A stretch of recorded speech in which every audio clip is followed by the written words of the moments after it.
So good morning, my dear brothers and sisters. So our Holy Gospel for today is taken from the Holy Gospel according to St. Luke chapter 1 verses 26 to 38. Where in our Holy Gospel for today is focusing about Mary. And today we also celebrate the Immaculate Conception of the Blessed Virgin Mary. So my dear friends, in today's Gospel, let us reflect in the Immaculate Conception of Mary, that Mary is in fact free from all of the stain, from the stain of sin, that Mary is in fact immaculate, especially in his conception.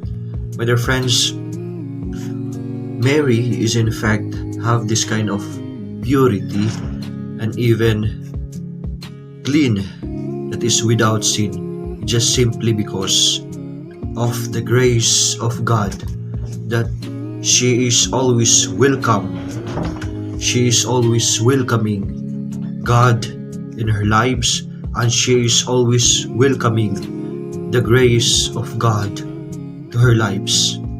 My dear friends, in our lives, if we want to avoid sin, if we want to avoid any kind of temptation and any kind of danger that would lead us to sin, then we should always allow God to enter into our lives. My dear friends, let us always remember that it is God who will allow us to separate us from sin. That if we want that our lives will be free from any kind of sin and to avoid any kind of sin and temptation, let us always ask the grace of God. Let us always welcome God into our lives.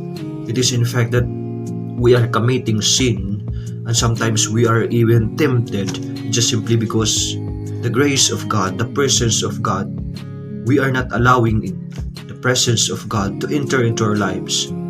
That we rather choose to be governed by our own capacity, by our own selves, and by our own wants. My dear friends, in our Christian lives, we should be inspired to Mary, who is living having this kind of immaculate life, that free from all the stain of the sin. My dear friends, if you want to free from any kind of stain and avoid temptation, always welcome God in your lives like Mary.